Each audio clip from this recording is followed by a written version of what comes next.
Hello again, it's Josh from the Wine Tastings Guide. Again, I'm drinking up some wines from my cellar before my big move, so I wanted to share a quick tasting note with you. This is von Schubert Maximin Grunhauser Abtsberg Riesling Spatlese, which sounds like a lot to say, but von Schubert's the name of the producer. Maximin Grunhauser is the name of the estate and the location of the estate.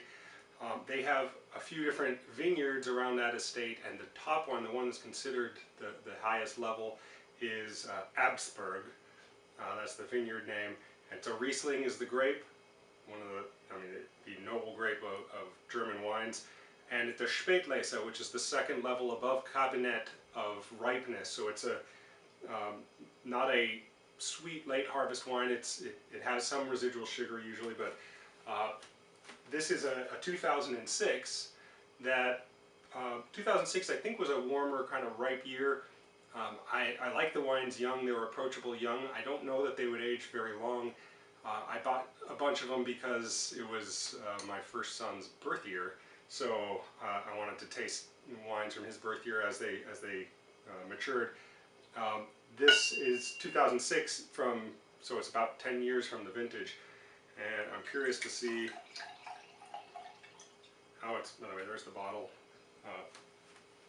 This is one of the reasons why German wines are often daunting to people to get into, because they have so many different styles and names, and a label like this, it can barely make out what's going on there. But anyway, wow, the color's a nice dark color. I hope that doesn't mean it's oxidized at all. Oh, it's not oxidized. It smells great.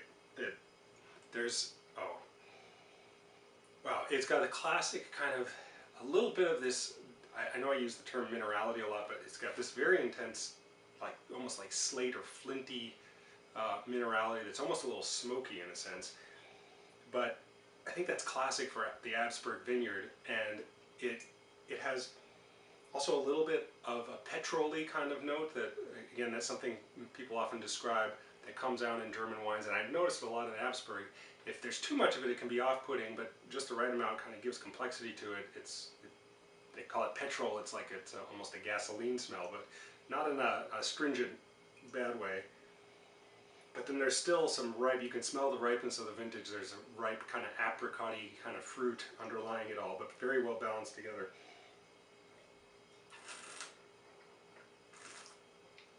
Oh, that's so good.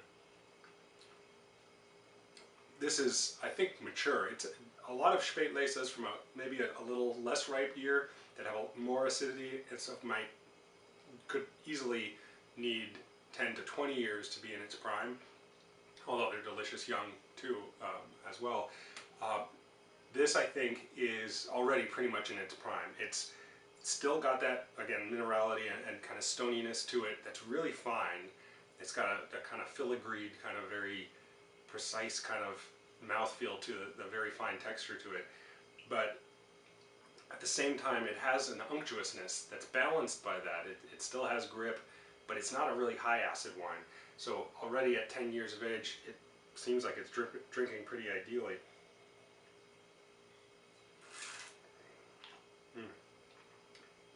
That's really good. It's still a lot of primary fruit, a lot of apricot and peach, kind of ripe, sticky fruit. Not super sweet, but there's noticeable sweetness there, but it's well balanced by the acidity.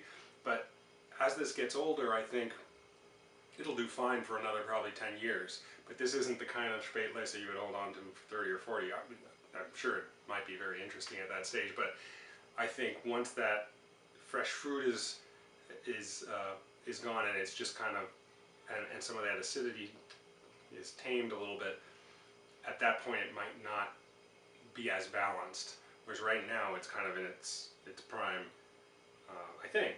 We'll see. I have several more bottles, and I'll try to taste them over many years and see. Cheers. Until next time.